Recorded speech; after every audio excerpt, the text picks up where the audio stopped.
당신 누구요? 회장님이 제 셔츠 깃을 움켜잡았습니다. 감히 이 피아노를 쳐요?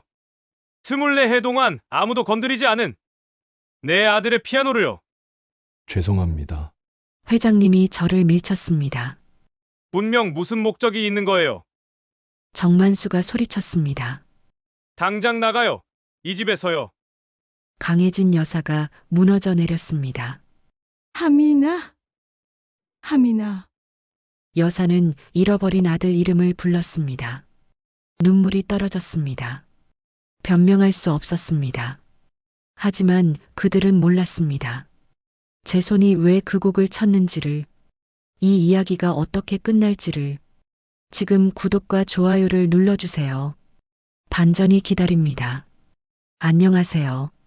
저는 서아라고 합니다. 28살이 되도록 제 이름 석자밖에 모르고 살아왔습니다. 고아원에서 자랐고 누가 저를 그곳에 두고 갔는지도 모릅니다. 기억이라는 게 참 이상한 거더군요. 아무리 애를 써도 10살 이전 기억은 안개 속에 갇혀 있습니다. 그래서 그냥 오늘을 사는 데만 집중하며 살았습니다.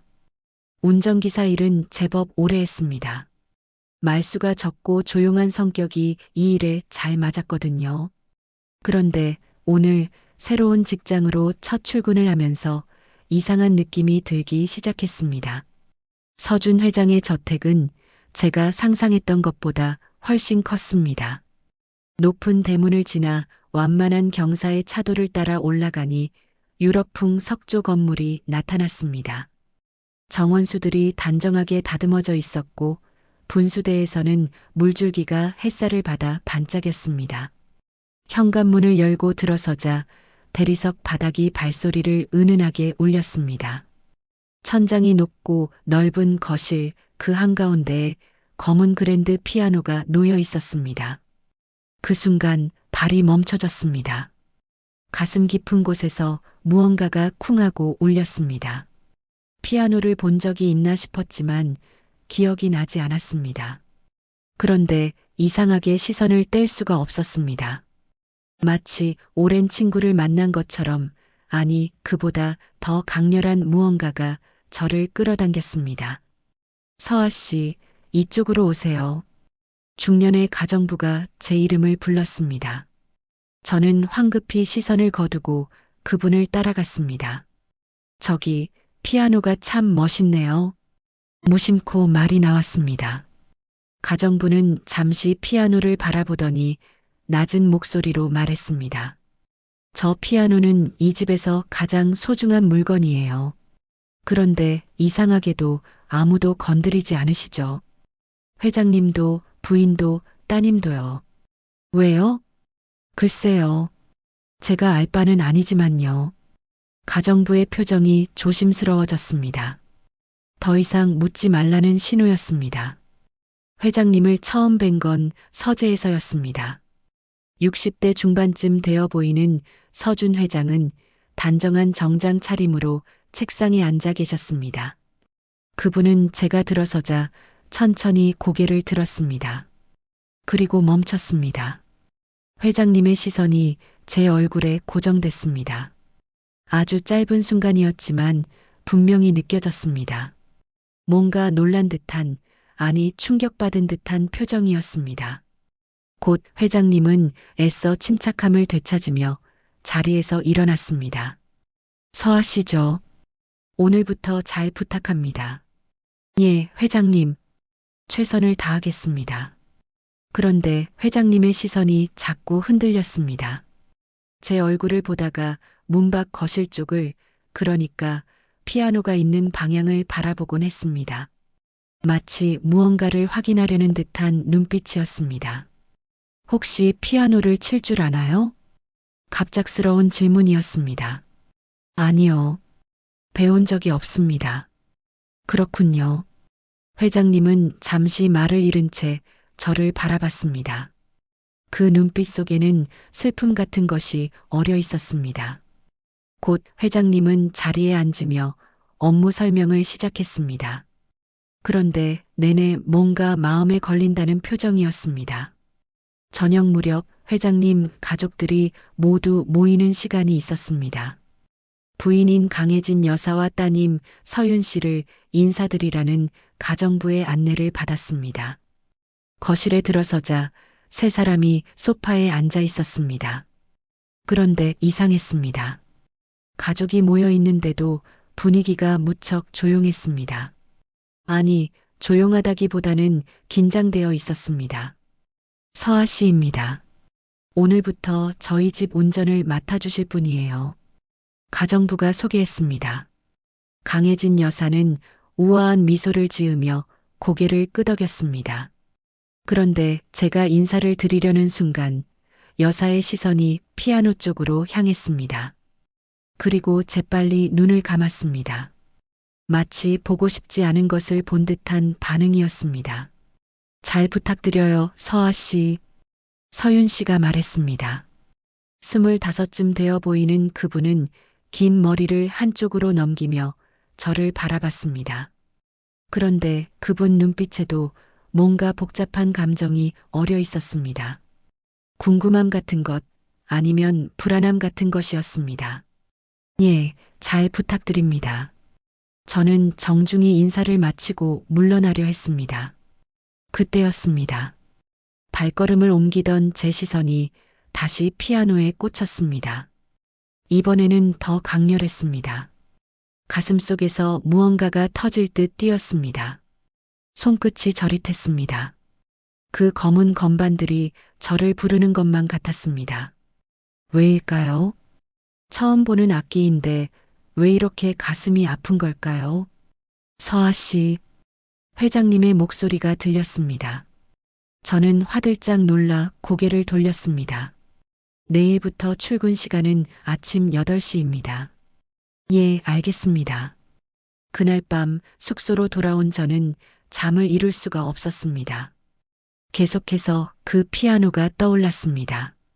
그리고 회장님의 눈빛도, 강혜진 여사의 회피하는 표정도, 온 가족이 숨기려는 듯한 그 분위기도요. 뭔가 이상했습니다. 그 집에는 제가 모르는 비밀이 있었습니다. 그리고 그 비밀이 저와 관련이 있다는 예감이 들었습니다. 손바닥을 펼쳐봤습니다. 멀쩡한 손인데 왜 자꾸 떨리는 걸까요? 내일 다시 그 집에 가면 무슨 일이 일어날까요? 이틀째 출근, 저는 서윤 씨의 전시회 준비를 돕게 되었습니다. 아침 9시 회장님께서 직접 지시를 내리셨습니다. 서아 씨, 오늘은 서윤이를 미술관까지 데려다 주세요. 전시 작품 반입이 있다고 하더군요. 알겠습니다, 회장님. 서윤 씨는 검은색 터틀넥에 베이지 코트를 걸친 차림으로 현관에 나타났습니다. 손에는 큰 캔버스 가방을 들고 있었습니다. 제가 짐을 받으려 하자 그분은 고개를 저었습니다. 괜찮아요. 제가 들게요. 작품이라 조심스러워서요. 차에 오르며 서윤 씨는 조수석 창밖을 바라봤습니다. 옆 얼굴이 참 고요했습니다. 뭔가 생각에 잠긴 듯한 표정이었습니다. 서아 씨는 미술 좋아하세요? 갑자기 질문이 날아왔습니다. 잘 모르겠습니다. 제대로 본 적이 없어서요. 그럼 음악은요? 음악도 특별히요. 서윤 씨는 빙그레 웃었습니다. 솔직하시네요. 대부분 사람들은 좋아하는 척은 하거든요. 그분은 카오디오를 켰습니다. 클래식 채널이었습니다. 잔잔한 피아노 선율이 차 안을 채웠습니다. 그 순간이었습니다. 제 오른손이 저절로 움직였습니다. 손가락들이 허공에서 건반을 누르듯 리듬을 탔습니다. 무의식적이었습니다. 멈추려 해도 멈춰지지 않았습니다. 서윤 씨가 제 손을 봤습니다. 서아 씨, 피아노 치시는 거예요? 아, 아닙니다. 저는 황급히 손을 핸들에 고정시켰습니다. 가슴이 두근거렸습니다. 방금 뭐였을까요? 왜 제 손이 저렇게 움직인 걸까요? 신기하네요. 분명 리듬을 타셨는데. 서윤 씨의 목소리가 조심스러워졌습니다. 그분도 뭔가 이상함을 느낀 듯 했습니다. 미술관에 도착했습니다. 서윤 씨는 작품을 들고 내렸고 저는 뒤를 따랐습니다. 전시 공간은 넓고 밝았습니다. 하얀 벽에 조명이 은은했습니다. 여기 놓으면 될까요? 큐레이터가 물었습니다. 서윤 씨는 고개를 끄덕이며 캔버스를 꺼냈습니다. 그림이었습니다. 검은 피아노가 텅 빈 방 한가운데 놓여있는 풍경이었습니다. 건반 위로 희미한 빗줄기가 내려오고 있었습니다. 그런데 이상하게도 그림 속 피아노는 외롭고 쓸쓸해 보였습니다. 이 작품 제목이 뭐예요? 큐레이터가 물었습니다. 기다림이요. 서윤 씨가 말했습니다. 목소리가 낮게 가라앉았습니다. 누굴 기다리는 건가요? 모르겠어요. 그냥 이 피아노가 누군가를 기다리는 것 같았어요. 저는 그림을 한참 바라봤습니다. 왜일까요? 가슴 한구석이 저려왔습니다. 마치 제가 그 피아노인 것처럼 저도 누군가를 기다리고 있는 것처럼요. 돌아오는 길 서윤 씨가 또 물었습니다. 서아 씨, 좋아하는 색깔 있으세요? 파란색이요. 하늘색 같은. 저도요. 서윤 씨가 웃었습니다. 그리고 커피는요? 설탕 넣으세요? 아니요. 블랙으로요. 어머, 저도 그래요. 점점 이상한 기분이 들었습니다. 너무 많이 닮았습니다. 저희는 처음 만났는데 왜 이렇게 취향이 비슷한 걸까요? 저택으로 돌아왔을 때였습니다. 강혜진 여사께서 거실에 계셨습니다. 그분은 소파에 앉아 오래된 앨범을 보고 계셨습니다. 표정이 무척 슬퍼 보였습니다. 어머님, 서윤 씨가 다가갔습니다. 강혜진 여사는 재빨리 앨범을 덮으셨습니다. 왔니? 전시 준비 잘 됐니? 네, 어머님. 그런데 괜찮으세요? 응, 괜찮아. 그런데 여사의 눈가가 붉어져 있었습니다. 울고 계셨던 것 같았습니다. 또 그 앨범 보셨어요? 서윤 씨의 목소리가 조심스러웠습니다. 아니야. 그냥 여사는 앨범을 서랍 깊숙이 넣으셨습니다. 그리고 피아노 쪽을 힐끗 보셨습니다. 시선이 머물렀다가 재빨리 돌아왔습니다. 마치 보면 안 되는 것을 본 듯한 표정이었습니다. 저는 조용히 물러나려 했습니다. 그때 가정부가 다가왔습니다. 서아 씨, 회장님께서 서재로 오시래요. 서재 문을 두드렸습니다. 들어오라는 말씀에 안으로 들어갔습니다.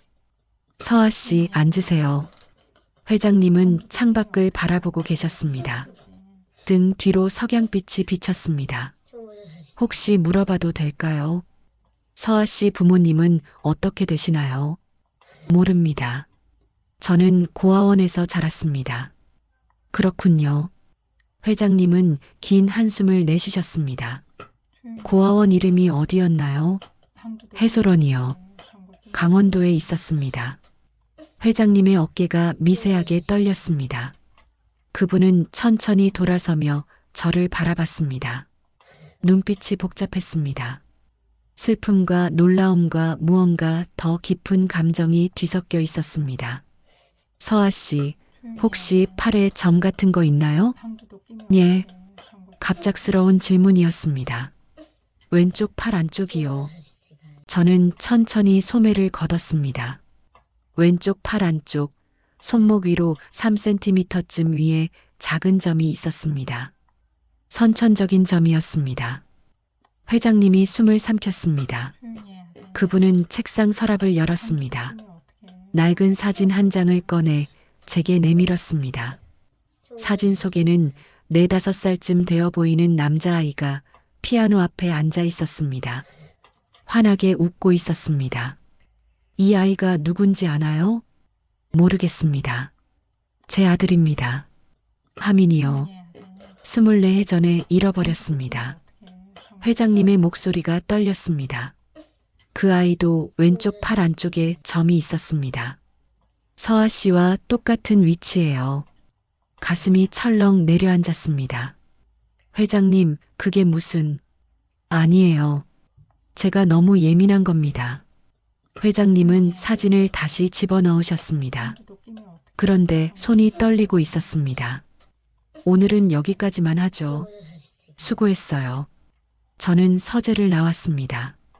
복도를 걷는데 다리에 힘이 풀렸습니다. 머릿속이 복잡했습니다. 하민, 회장님의 아들, 24해 전에 잃어버린 아이, 그리고 저와 똑같은 점.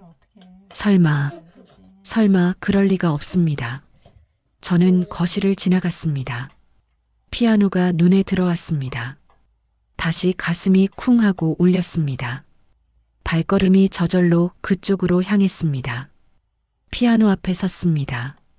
검은 건반이 저를 올려다봤습니다. 손을 뻗었습니다. 건반에 손가락을 올렸습니다. 그 순간 머릿속에서 무언가가 번쩍했습니다. 흐릿한 영상 같은 것이었습니다. 작은 손이 건반을 두드리고 있었습니다. 여자 목소리가 들렸습니다. 따뜻하고 부드러운 목소리였습니다. 하민아, 잘했어. 하민. 그 이름이 왜 이렇게 익숙하게 느껴지는 걸까요? 저는 황급히 손을 걷었습니다. 숨이 가빠졌습니다. 뒤에서 인기척이 났습니다. 돌아보니 강혜진 여사가 서 계셨습니다. 여사는 제 손과 피아노를 번갈아 보셨습니다. 얼굴이 새하얗게 질렸습니다. 서아 씨, 여사의 목소리가 떨렸습니다. 혹시 피아노를 쳐본 적이 있나요? 아니요. 한 번도요. 그런데 왜 손을? 여사는 말을 잇지 못했습니다. 그분의 눈에서 눈물이 흘렀습니다. 저는 어찌할 바를 몰라 그 자리에 얼어붙었습니다. 이 집에는 뭔가 있었습니다. 제가 모르는 비밀이, 제 과거와 연결된 무언가가 분명히 존재했습니다. 그리고 그 중심에는 이 피아노가 있었습니다. 일주일이 지났습니다. 서윤 씨의 전시회가 코앞으로 다가왔습니다. 그날도 저는 서윤 씨와 함께 미술관을 다녀왔습니다. 돌아오는 길 그분이 갑자기 말을 꺼냈습니다. 서아 씨, 이상한 거 하나 물어봐도 될까요? 네, 말씀하세요. 혹시 꿈 자주 꾸세요? 가끔요. 어떤 꿈이요?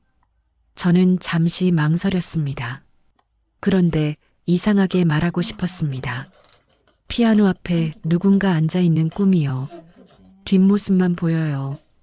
그 사람이 누군지는 모르겠는데 자꾸 그 꿈을 꿔요. 서윤 씨의 얼굴이 굳었습니다. 저도요. 예, 저도 똑같은 꿈을 꿔요. 피아노 앞 뒷모습이요. 어렸을 때부터 계속요. 차 안이 조용해졌습니다. 신호등 앞에 섰을 때 저는 서윤 씨를 바라봤습니다. 그분도 저를 보고 있었습니다. 두 사람 모두 말을 잃었습니다. 서아 씨, 생일이 언제예요? 3월 15일이요. 서윤 씨가 숨을 삼켰습니다. 저도요. 네, 저도 3월 15일이에요. 가슴이 쿵 내려앉았습니다. 이건 우연이 아니었습니다. 너무 많은 것들이 일치했습니다. 꿈도 생일도 취향도요. 서윤 씨, 네. 혹시 오빠나 형제가 있었나요? 서윤 씨의 눈가가 붉어졌습니다. 오빠가 있었어요. 하민 오빠요. 제가 태어나기 전에 잃어버렸대요. 부모님은 그 이야기를 절대 안 하시지만 가끔 어머니가 우실 때 그 이름을 부르세요. 하민. 그 이름이 또 나왔습니다. 저택에 도착했습니다. 현관으로 들어서자 강혜진 여사가 거실에 계셨습니다. 여사는 저를 보더니 몸이 굳었습니다. 표정이 복잡했습니다. 두려움과 기대가 뒤섞인 눈빛이었습니다. 어머님, 안녕하세요. 제가 인사를 드렸습니다. 여사는 대답 대신 저를 한참 바라봤습니다. 손이 떨리고 있었습니다. 서아 씨, 네, 여사님. 혹시 고아원 가기 전 기억이 있나요? 아니요. 10살 이전 기억은 전혀 없습니다. 여사의 눈에서 눈물이 흘렀습니다. 그분은 입술을 깨물며 고개를 돌렸습니다. 어머님, 서윤 씨가 다가갔습니다. 여사는 딸의 손을 잡으며 진정하려 애썼습니다. 괜찮아. 엄마 괜찮아. 그런데 여사의 시선은 계속 저를 향했습니다. 마치 확인하고 싶은 무언가가 있는 듯 했습니다. 서아 씨, 오늘은 일찍 들어가세요. 수고했어요. 여사가 말했습니다. 목소리가 떨리고 있었습니다. 저는 인사를 드리고 숙소로 향했습니다. 그런데 뭔가 놓고 온 게 있었습니다. 차 키였습니다. 다시 저택으로 돌아갔습니다. 조용했습니다. 가족들은 모두 2층으로 올라간 듯 했습니다. 거실로 들어서는데 피아노가 눈에 들어왔습니다. 발걸음이 멈췄습니다. 아무도 없었습니다. 이 기회에 한번 가까이 가보고 싶었습니다. 왜 이 피아노가 저를 이렇게 끌어당기는지 확인하고 싶었습니다. 천천히 다가갔습니다. 건반 덮개에 손을 올렸습니다. 심장이 미친 듯이 뛰었습니다. 덮개를 열었습니다. 하얀 건반과 검은 건반이 나타났습니다. 앉았습니다. 의자에 앉아 몸이 자연스럽게 자세를 잡았습니다. 등이 곧게 펴졌습니다. 손이 건반 위로 올라갔습니다. 그리고 눌렀습니다. 소리가 울렸습니다. 맑고 깊은 소리였습니다. 손가락이 움직였습니다. 생각하지 않았는데 저절로 움직였습니다. 오른손이 선율을 만들고 왼손이 화음을 바쳤습니다. 곡이었습니다. 제목은 몰랐습니다. 언제 배웠는지도 몰랐습니다. 하지만 손은 알고 있었습니다. 몸이 기억하고 있었습니다. 선율이 흘렀습니다. 아름답고 슬펐습니다. 피아노 소리가 거실을 채웠습니다. 눈물이 났습니다. 왜 우는지 몰랐습니다. 그냥 눈물이 흘렀습니다. 멈출 수가 없었습니다. 가슴 깊은 곳에서 무언가가 터져 나왔습니다. 그리움이었습니다. 오래되고 깊은 그리움이었습니다. 누군가를 그리워하고 있었습니다. 누군지는 몰랐습니다. 하지만 이 선율 속에 그 사람이 있었습니다. 엄마. 무의식 중에 그 말이 나왔습니다. 제 입에서 나온 말이었습니다. 엄마. 연주가 끝났습니다. 마지막 음이 길게 울리다 사라졌습니다. 저는 건반 위에 이 말을 기댔습니다. 눈물이 뚝뚝 떨어졌습니다. 누구요? 뒤에서 목소리가 들렸습니다. 낯선 목소리였습니다. 깜짝 놀라 돌아봤습니다. 60대쯤 되어 보이는 남자가 서 있었습니다. 얼굴이 거칠고 눈빛이 날카로웠습니다. 누군데 여기서 피아노를 치고 있어요. 죄송합니다. 저는 이 집 운전기사입니다. 운전기사가 왜 피아노를? 남자가 다가왔습니다. 저를 위아래로 훑어봤습니다. 표정이 묘했습니다. 경계와 의심이 섞여 있었습니다. 누구 허락 받고 쳤어요? 아니요. 그냥 함부로 건드리면 안 되는 거 모르나? 남자의 목소리가 높아졌습니다. 그때 계단에서 발소리가 들렸습니다. 서준 회장이 내려오셨습니다. 무슨 일이요, 만수 씨? 회장님이 물었습니다. 정만수라는 이름을 가진 남자는 저를 가리켰습니다. 이 사람이 피아노를 치고 있었어요. 함부로요. 회장님의 얼굴이 굳었습니다. 그분은 저를 바라봤습니다. 서아 씨, 죄송합니다, 회장님. 피아노를 칠 줄 안다고 했나요? 모릅니다. 그런데 손이 저절로요. 회장님은 피아노 앞으로 다가왔습니다. 건반을 내려다봤습니다. 그리고 저를 봤습니다. 눈빛이 떨렸습니다. 방금 뭘 쳤죠? 모르겠습니다. 곡 이름을요. 슈베르트 즉흥곡 3번이었어요. 뒤에서 목소리가 들렸습니다. 강혜진 여사였습니다. 여사는 계단 중간에 서서 저를 내려다보고 계셨습니다. 얼굴이 새하였습니다. 하민이가 마지막으로 연습하던 곡이에요. 여사의 목소리가 떨렸습니다. 그 아이만 알던 버전이었어요.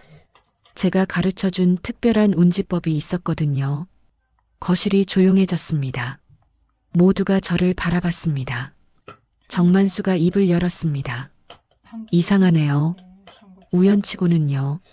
그녀의 목소리가 차가웠습니다. 회장님, 이 사람 신원 제대로 확인하셨어요? 혹시 무슨 목적이 있는 거 아닌가요? 만수 씨, 회장님이 제지했습니다. 그만하세요. 서아 씨는 의심할 사람이 아니에요. 하지만요. 그만하라니까요. 회장님의 목소리가 단호했습니다. 정만수는 입을 다물었습니다. 하지만 저를 보는 눈빛은 여전히 차갑고 의심스러웠습니다. 저는 고개를 숙였습니다. 죄송합니다. 제가 함부로 했습니다. 아니에요. 강혜진 여사가 계단을 내려왔습니다. 제 앞에 섰습니다. 떨리는 손으로 제 얼굴을 만졌습니다. 서아 씨, 여사의 눈에서 눈물이 흘렀습니다. 당신은 누구예요? 대답할 수 없었습니다. 저도 몰랐으니까요. 저는 누구일까요? 왜 이 집에 오면 모든 게 익숙한 걸까요? 왜 이 피아노를 칠 수 있는 걸까요? 그날 밤 저는 숙소로 돌아왔지만 잠을 이룰 수 없었습니다. 정만수의 차가운 눈빛이 계속 떠올랐습니다. 그녀는 저를 경계했습니다. 마치 제가 이 집에 해를 끼칠 존재라고 판단한 듯 했습니다. 그리고 강혜진 여사의 눈물도 잊을 수 없었습니다. 저는 이 집과 연결되어 있었습니다. 어떻게든 연결되어 있었습니다. 하지만 그 연결이 무엇인지 알 수 없었습니다. 창밖을 바라봤습니다. 어둠 속에 제 얼굴이 비쳤습니다. 낯설었습니다. 거울 속 제 얼굴이 낯설었습니다. 나는 누구인가? 며칠이 흘렀습니다. 저는 여전히 서준 회장 댁에서 일했습니다. 하지만 분위기가 달라졌습니다. 정만수는 제가 움직일 때마다 따라다니며 감시했습니다. 의심스러운 눈빛이었습니다. 마치 제가 무언가를 훔치러 온 사람처럼요. 그날 오후 가족들은 모두 외출했습니다. 회장님은 회의가 있었고 강혜진 여사와 서윤 씨는 전시의 최종 점검을 하러 나갔습니다. 집에는 저 혼자 남았습니다. 거실에 섰습니다. 피아노가 보였습니다. 다가갔습니다. 이번에는 주저하지 않았습니다. 앉았습니다. 건반 덮개를 열었습니다. 손을 올렸습니다. 숨을 들이마셨습니다. 그리고 쳤습니다. 쇼팽 녹턴 20번이었습니다. 제목은 몰랐지만 선율은 알고 있었습니다. 손가락이 알아서 움직였습니다. 느린 템포였습니다. 슬프고 아름다운 선율이었습니다. 하나하나가 가슴을 파고들었습니다. 눈을 감았습니다. 연주에 집중했습니다. 몸 전체가 음악이 되었습니다. 그때 뭔가 떠올랐습니다. 어린 시절의 풍경이었습니다. 희미했지만 분명했습니다. 누군가 제 옆에 앉아 있었습니다.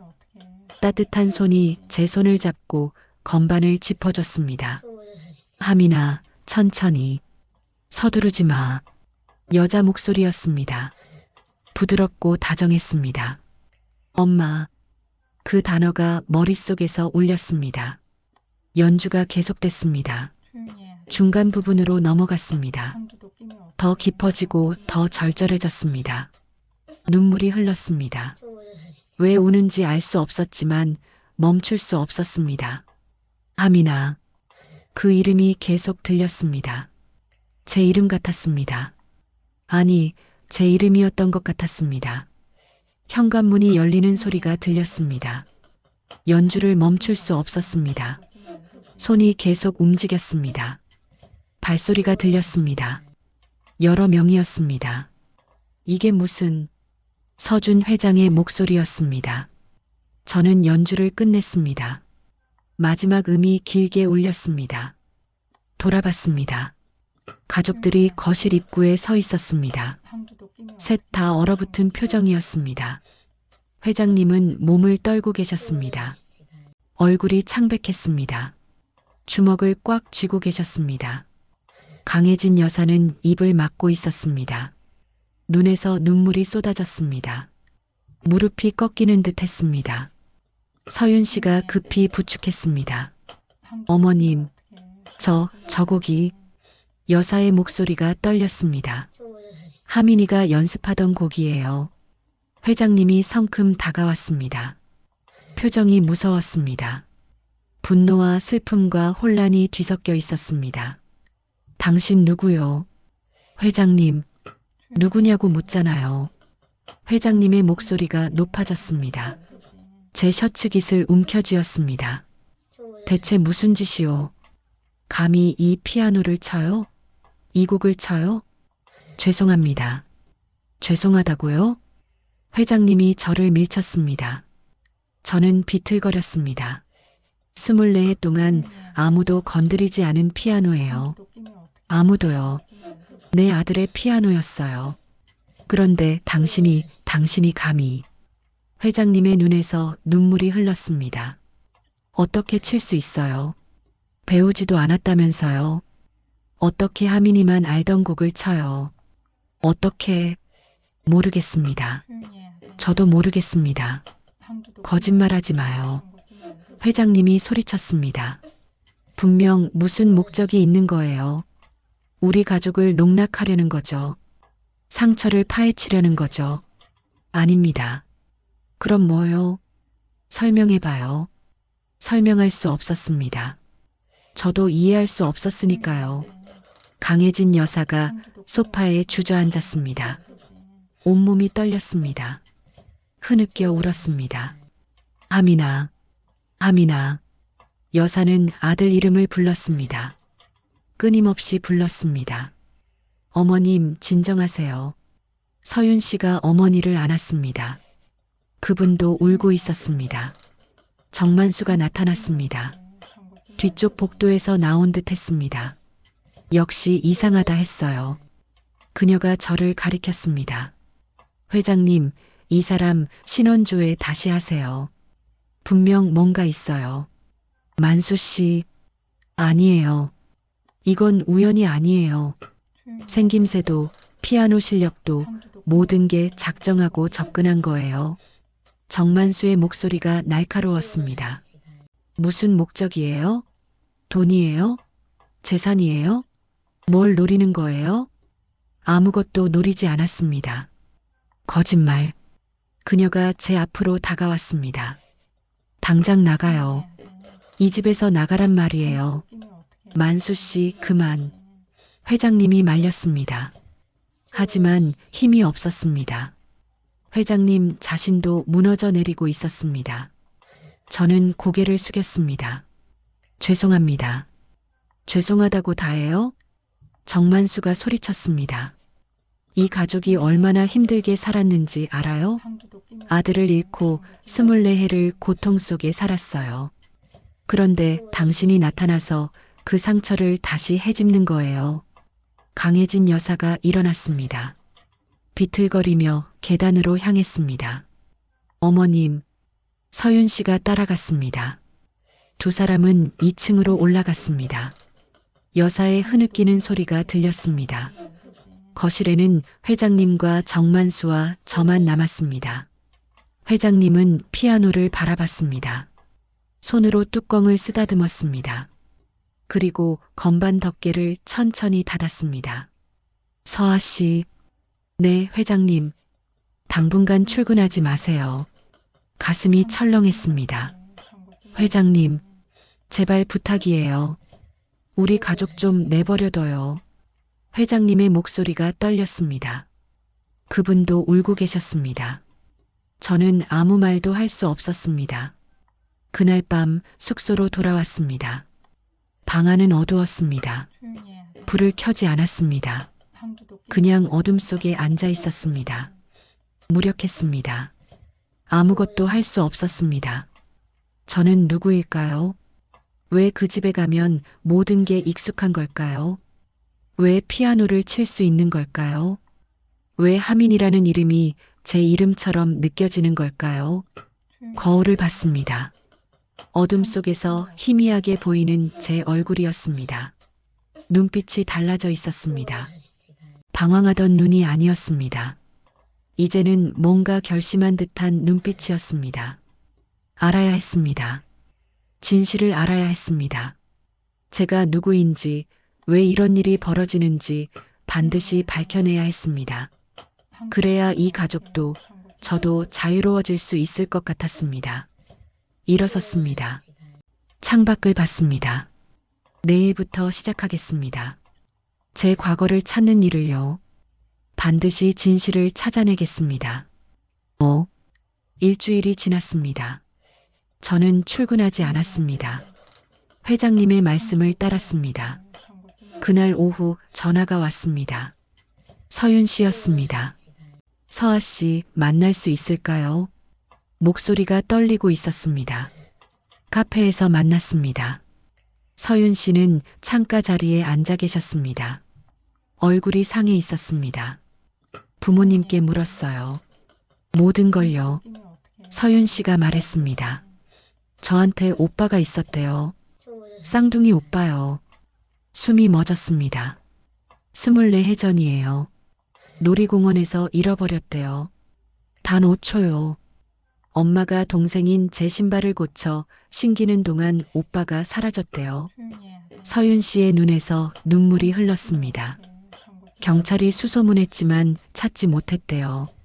CCTV에도 안 잡혔고 목격자도 없었대요. 그냥 사라진 거예요.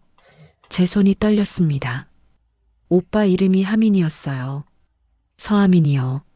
하민. 그 이름이 제 안에서 울렸습니다. 서아 씨, 서윤 씨가 제 손을 잡았습니다. 우리 오빠인 것 같아요. 확신은 못하지만 모든 게 일치해요. 머리가 혼란스러웠습니다. 그런데 아빠가 이상한 걸 말씀하셨어요. 서윤 씨가 말을 이었습니다. 정만수 씨의 아들이 그때 경비원이었대요. 하민 오빠가 사라진 날 그 사람도 갑자기 사라졌대요. 정만수, 그 이름이 또 나왔습니다. 경찰이 조사했지만 증거가 없었대요. 그냥 의심만 있었죠. 그럼, 네, 유괴였을 수도 있어요. 가슴이 철렁 내려앉았습니다. 며칠 후 저는 정만수를 찾아갔습니다. 그녀의 집 주소를 알아냈습니다. 낡은 주택가였습니다. 대문을 두드렸습니다. 정만수가 나왔습니다. 저를 보더니 얼굴이 굳었습니다. 왜 여기 왔어요? 할머니를 만나고 싶습니다. 할머니? 저를 키운 분이요. 정만수의 얼굴이 창백해졌습니다. 안으로 들어갔습니다. 작은 방에 노인이 앉아 계셨습니다. 팔수는 넘어 보였습니다. 그분을 보는 순간 기억이 떠올랐습니다. 할머니였습니다. 저를 키운 분이었습니다. 서아야. 할머니가 떨리는 목소리로 말했습니다. 눈물이 흘렀습니다. 왔구나. 무릎을 꿇었습니다. 할머니 앞에 앉았습니다. 할머니, 말씀해 주세요. 제가 누구예요? 할머니는 한참을 울었습니다. 그리고 입을 열었습니다. 내 아들이 했단다. 목소리가 갈라졌습니다. 내 친아빠 집안에 원한이 있었어. 돈 때문에 해고당했거든. 그래서 복수하려고, 그리고 돈도 받으려고 널 데려갔단다. 몸이 얼어붙었습니다. 하지만 일이 꼬였어. 아들은 사고로 죽었고 넌 내게 남았지. 처음엔 숨기려고 했어. 아들을 지키려고요. 할머니가 제 손을 잡았습니다. 그런데 너를 키우면서 사랑하게 됐단다. 진짜로요. 넌 내 남은 삶의 이유였어. 눈물이 났습니다. 미안하다, 서아야. 아니, 하민아. 내 인생을 빼앗아서 미안해. 할머니는 바닥에 엎드렸습니다. 저는 할머니를 일으켰습니다. 안았습니다. 괜찮아요, 할머니. 할머니도 저를 안았습니다. 둘 다 울었습니다. 진실을 알았습니다. 저는 서아민이었습니다. 서윤의 쌍둥이 오빠였습니다. 이제 돌아가야 했습니다. 제가 있어야 할 곳으로요. 일주일이 지났습니다. 가장 긴 일주일이었습니다. 저는 매일 할머니를 찾아갔습니다. 정만수의 어머니, 저를 키워준 분이었습니다. 하민아, 할머니는 제 손을 잡으며 말했습니다. 내가 어디로 가든 할머니는 괜찮단다. 할머니, 넌 내가 있어야 할 곳으로 가야 해. 진짜 가족 곁으로요. 할머니의 눈가가 붉어졌습니다. 평생 짊어진 죄책감이 그 눈빛에 어려 있었습니다. 서준 회장 댁은 조용했습니다. 가족 모두가 결과를 기다리고 있었습니다. 아무도 말을 하지 않았습니다. 다만 기도하듯 시간을 견뎠습니다. 강혜진 여사는 거실 피아노 앞을 지나칠 때마다 멈춰 섰습니다. 손을 뻗다가 다시 거두기를 반복했습니다. 여보, 서준 회장이 아내의 어깨를 감쌌습니다. 조금만 더 기다려요. 만약 아니라면요? 여사의 목소리가 떨렸습니다. 만약 또 잃게 된다면 전 어떻게 해요? 아닐 거예요. 모든 게 맞아떨어졌잖아요. 회장도 확신이 없었습니다. 하지만 희망을 놓을 수 없었습니다. 서윤은 오빠 방에 자주 올라갔습니다. 먼지 쌓인 장난감들을 닦아냈습니다. 작은 피아노 건반을 누르며 눈물을 흘렸습니다. 오빠, 진짜 돌아온 거죠? 혼잣말이었습니다. 대답은 없었습니다. 일주일 후 병원에서 연락이 왔습니다. 검사 결과가 나왔습니다. 내일 오전 10시에 오시면 됩니다. 전화를 끄는 회장의 손이 떨렸습니다. 그날 밤 저는 잠을 이룰 수 없었습니다. 창밖을 바라봤습니다. 별이 보였습니다. 어린 시절 할머니와 함께 보던 하늘이었습니다. 할머니, 저는 누구일까요? 속삭였습니다. 다음 날 아침 병원 유전자 검사실 앞에 모였습니다. 서준 회장, 강혜진 여사, 서윤, 그리고 저였습니다. 조금 떨어진 곳에 정만수 할머니도 서 계셨습니다. 복도는 고요했습니다. 발소리만 울렸습니다. 의사가 문을 열고 나왔습니다. 손에 하얀 봉투를 들고 있었습니다. 안으로 들어오시죠. 상담실이었습니다. 의사는 책상 앞에 앉았습니다. 우리는 맞은편에 섰습니다. 의사가 봉투를 열었습니다. 서류를 꺼냈습니다. 안경을 고쳐 썼습니다. 검사 결과를 말씀드리겠습니다. 시간이 느리게 흘렀습니다. 서아 씨와 서준 회장님, 강혜진 여사님 사이의 친자 확률은 의사가 숫자를 확인했습니다. 99.999%입니다. 공기가 멈췄습니다. 서아 씨는 두 분의 친생자가 맞습니다. 강혜진 여사가 비명을 삼켰습니다. 손으로 입을 막았습니다. 눈물이 쏟아졌습니다. 서준 회장은 그 자리에 무릎을 꿇었습니다. 온몸이 떨렸습니다. 하민아, 회장의 목소리가 갈라졌습니다. 하민아, 저는 움직일 수 없었습니다. 다리에 힘이 풀렸습니다. 저는 목소리가 나오지 않았습니다.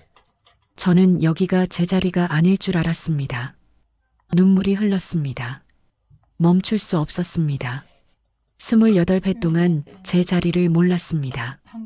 어디에도 속하지 못한 사람이었습니다. 강혜진 여사가 달려왔습니다. 저를 안았습니다. 온몸으로 안았습니다. 아니야. 넌 우리 아들이야. 우리 하민이야. 여사의 목소리가 떨렸습니다. 엄마가 미안해. 단 5초만 더 잘 잡았더라면. 서윤이 다가왔습니다. 제 손을 잡았습니다. 오빠, 내 쌍둥이 오빠. 그분도 울고 있었습니다. 서준 회장이 일어났습니다. 제 앞에 섰습니다. 떨리는 손으로 제 어깨를 잡았습니다. 하민아, 회장님, 아니다. 아빠라고 불러라. 회장의 눈에서 눈물이 흘렀습니다. 내가 널 잃었다. 내 잘못이다.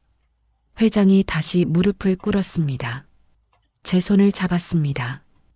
용서할 수 있겠니? 이 아비를. 저는 회장을 일으켰습니다.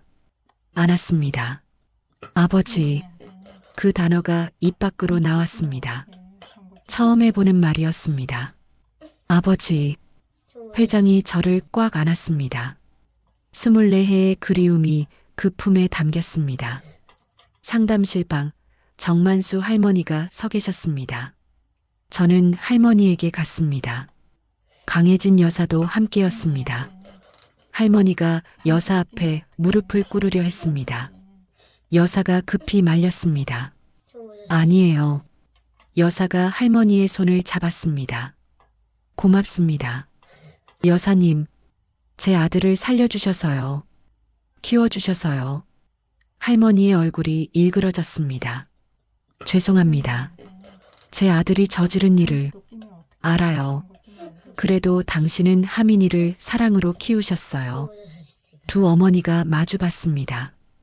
오랜 침묵이 흘렀습니다. 앞으로도 하민이를 만나주세요. 여사가 말했습니다. 당신도 하민이의 어머니니까요. 할머니가 고개를 숙였습니다. 눈물이 바닥에 떨어졌습니다.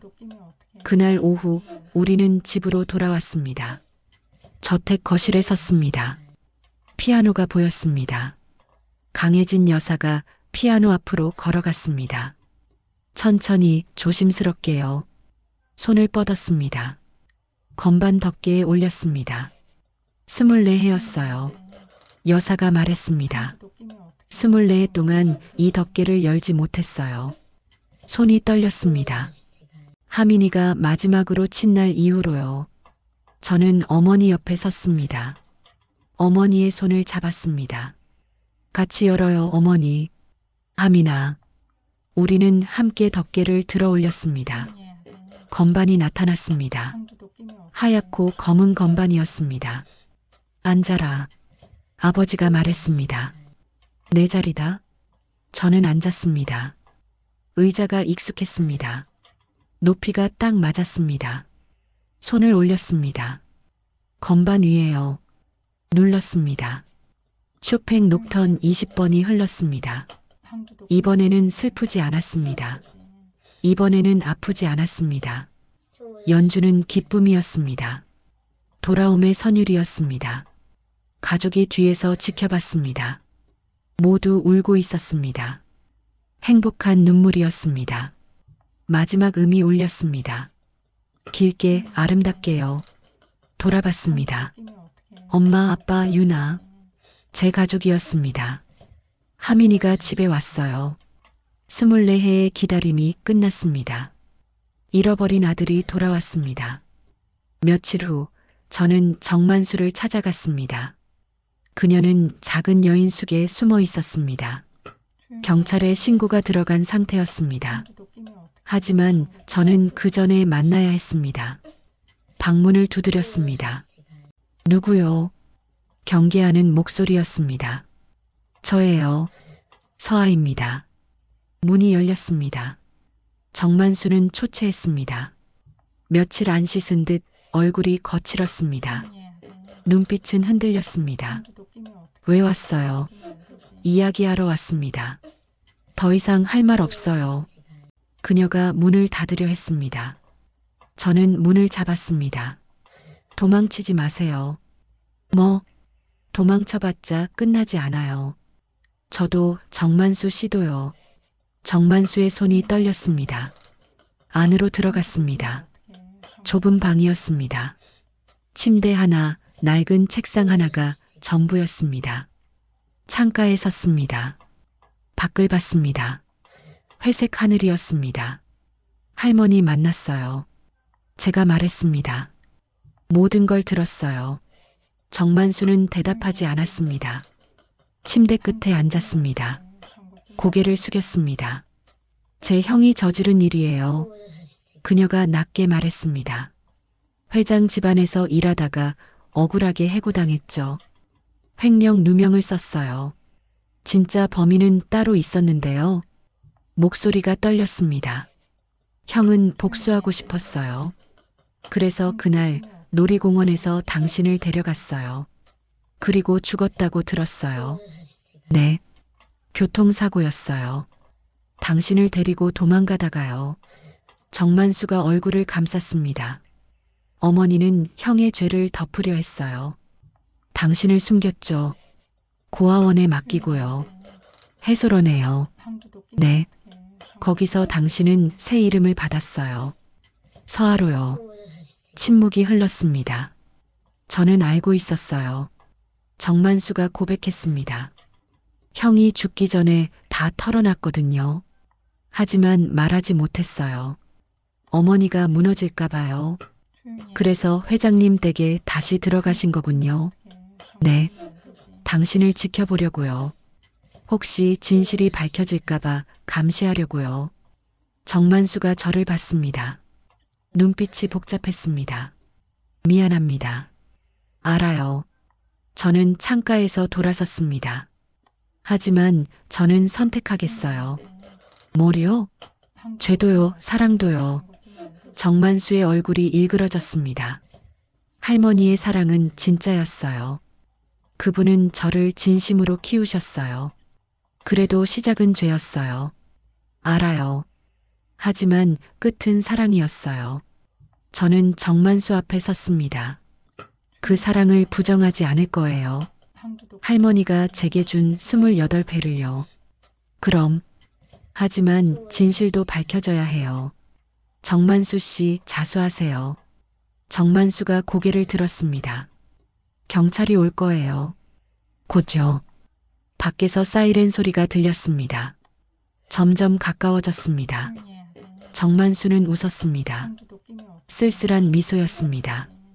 이제라도 내 자리를 찾았다면 그녀가 말했습니다. 내 죄는 끝났구나. 문이 열렸습니다. 형사들이 들어왔습니다. 정만수 씨 유괴방조 및 은폐 혐의로 체포합니다. 수갑이 채워졌습니다. 정만수는 저항하지 않았습니다. 끌려가며 저를 봤습니다. 서아 씨, 안희아민 씨. 네. 어머니 잘 부탁해요. 고개를 끄덕였습니다. 며칠 후 법원에서 재판이 열렸습니다. 방청석에 앉았습니다. 서준 회장과 강혜진 여사, 서윤, 그리고 정만수 할머니가 함께였습니다. 정만수가 입장했습니다. 죄수복을 입고 있었습니다. 재판이 시작됐습니다. 검사가 기소 내용을 읽었습니다. 유괴방조죄, 은폐죄였습니다. 판사가 물었습니다. 피고인 혐의를 인정합니까? 인정합니다. 정만수의 목소리가 분명했습니다. 변명하지 않겠습니다. 제 죄입니다. 재판장이 조용했습니다. 피해자 측에서 의견 있습니까? 서준 회장이 일어났습니다. 있습니다. 회장은 증인석으로 갔습니다. 저는 24해 동안 아들을 잃고 살았습니다. 회장의 목소리가 떨렸습니다. 지옥 같은 시간이었습니다. 하지만 회장이 정만수를 봤습니다. 그 어머니도 지옥을 살았을 겁니다. 아들의 죄를 짊어지고요. 회장님, 정만수가 고개를 숙였습니다. 저는 처벌을 원합니다. 하지만 동시에 이해합니다. 회장이 말을 이었습니다. 가족을 지키려는 마음을요. 강혜진 여사도 일어났습니다. 저도 한마디 하겠습니다. 여사가 증인석으로 갔습니다. 정만수 씨 어머니, 여사가 할머니를 봤습니다. 고맙습니다. 제 아들을 살려주셔서요. 할머니가 울었습니다. 소리 없이 울었습니다. 제 차례가 왔습니다. 증인석에 섰습니다. 서아민 씨, 아니 피해자께서 한 말씀 하시겠습니까? 판사가 물었습니다. 네. 저는 정만수를 봤습니다. 저는 두 어머니에게 사랑받았습니다. 목소리가 떨렸습니다. 한 분은 절 낳아주셨고 한 분은 절 키워주셨습니다. 그 사랑을 저는 부정하지 않겠습니다. 죄와 사랑을 나누지 않겠습니다. 정만수가 고개를 들었습니다. 눈에 눈물이 고였습니다. 하지만 진실은 밝혀져야 합니다. 그래야 모두가 자유로워질 수 있습니다. 판사가 고개를 끄덕였습니다. 알겠습니다. 선고가 내려졌습니다. 징역 3년, 집행유예 5년이었습니다. 재판이 끝났습니다. 밖으로 나왔습니다. 해가 지고 있었습니다. 정만수 할머니가 제게 왔습니다. 하민아, 할머니, 우리는 안았습니다. 오래 안았습니다. 할머니, 괜찮으세요? 응, 이제 괜찮단다. 할머니가 웃었습니다. 진실이 밝혀졌으니 할머니도 이제 편히 잘 수 있겠구나. 강혜진 여사가 다가왔습니다. 어머님, 여사가 할머니를 불렀습니다. 저희 집에 오세요. 하민이와 함께요. 할머니가 눈을 크게 떴습니다. 여사님, 당신도 하민이의 가족이에요. 함께 살아요. 두 어머니가 손을 잡았습니다. 그날 밤 우리는 저택으로 돌아왔습니다. 거실에 모였습니다. 가족이 함께였습니다. 두 어머니도 아버지도 윤희도요. 이제 시작이야. 아버지가 말했습니다. 우리 가족의 새로운 시작이요. 저는 피아노 앞에 앉았습니다. 건반을 눌렀습니다. 이번에는 슬픈 곡이 아니었습니다. 밝고 경쾌한 선율이었습니다. 모차르트 소나타였습니다. 가족이 웃었습니다. 모두 행복한 얼굴이었습니다. 24해의 어둠이 지나갔습니다. 이제 빛이 왔습니다. 우리는 다시 시작할 수 있었습니다. 함께요. 한 달이 지났습니다. 저는 서준 회장 댁에서 살게 되었습니다. 제 방은 2층 끝이었습니다. 어렸을 적 제 방이었습니다. 방 안에는 새 침대와 책상이 들어왔습니다. 하지만 작은 피아노는 그대로 놓여 있었습니다. 추억이었으니까요. 아침마다 식탁에 모였습니다. 가족이 함께였습니다. 하민아, 커피 마실래? 어머니가 물었습니다. 네, 어머니. 블랙으로요. 윤희도 블랙이지? 네, 엄마. 우리는 웃었습니다. 똑같은 취향이었습니다. 아버지는 신문을 보며 미소 지었습니다. 예전처럼 무거운 표정이 아니었습니다. 하민아, 오늘 회사 구경 올래? 정말요? 응. 내가 물려받을 곳이니까. 가슴이 따뜻해졌습니다. 서윤의 전시의 날이 왔습니다. 미술관은 사람들로 가득했습니다. 서윤의 그림들이 벽에 걸려 있었습니다. 저는 작품 하나하나를 천천히 봤습니다. 모두 아름다웠습니다. 마지막 전시실로 들어갔습니다. 가장 큰 캔버스가 벽에 걸려 있었습니다. 피아노 앞에 두 사람이 앉아 있었습니다. 뒷모습이었습니다. 한 사람은 왼쪽에, 한 사람은 오른쪽에 앉아 있었습니다. 손이 건반 위에 올려져 있었습니다. 마치 함께 연주하는 듯 했습니다. 작품 제목이 붙어 있었습니다. 잃어버린 이름. 서윤이 옆에 왔습니다. 오빠랑 저예요. 우리? 네. 제가 꿈에서 본 뒷모습이요. 알고 보니 오빠였어요. 서윤이 제 손을 잡았습니다. 24해 동안 꿈에서 찾던 사람이요. 눈물이 났습니다. 서윤도 울고 있었습니다. 고마워요, 윤아. 뭐가요? 날 기억해줘서요. 오빠, 우리는 알았습니다. 전시회가 끝난 저녁, 가족이 집에 모였습니다. 거실 피아노 앞에 섰습니다. 가족이 소파에 앉았습니다. 정만수 할머니도 함께였습니다. 하민아, 뭐 칠 거니? 아버지가 물었습니다. 쇼팽 녹턴 20번이요. 그 곡. 어머니의 목소리가 떨렸습니다. 네. 이제는 슬프지 않아요. 앉았습니다. 손을 건반 위에 올렸습니다. 숨을 들이마셨습니다. 그리고 쳤습니다. 선율이 흘렀습니다. 느리고 깊었습니다. 하지만 예전과 달랐습니다. 슬픔이 아니라 그리움이었습니다. 아픔이 아니라 위로였습니다. 눈을 감았습니다. 음악에 집중했습니다. 24해가 떠올랐습니다. 할머니와 함께한 시간들이요.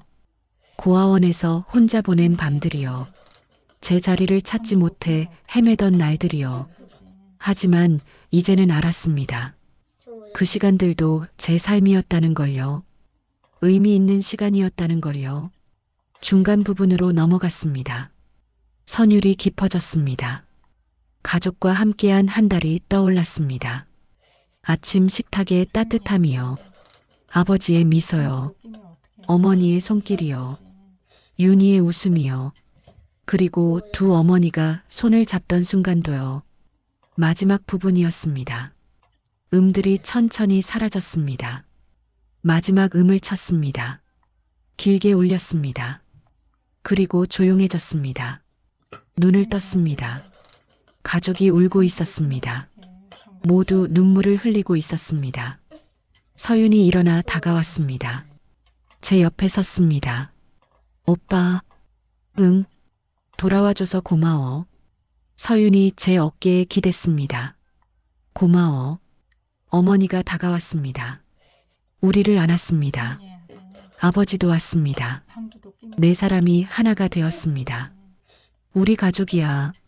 아버지가 말했습니다. 이제 진짜 가족이야. 정만수 할머니도 다가왔습니다.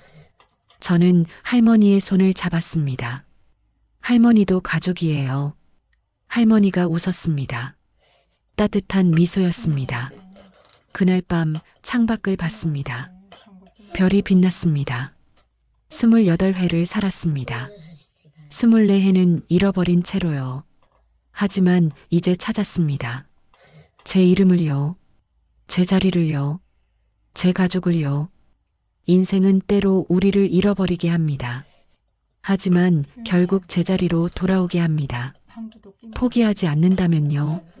피아노 앞에 다시 앉았습니다. 이번에는 서윤이 옆에 앉았습니다. 같이 칠까? 뭐 칠 건데?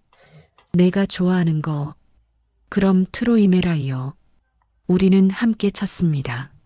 내 손이 건반 위에서 움직였습니다. 선율이 겹쳤습니다. 아름답게 어우러졌습니다. 쌍둥이였습니다. 24해 떨어져 있었지만 여전히 하나였습니다. 연주가 끝났습니다. 우리는 서로를 봤습니다. 웃었습니다. 거실에는 평화가 흘렀습니다. 가족의 웃음소리가 들렸습니다. 피아노 건반 위에 두 손이 나란히 놓였습니다.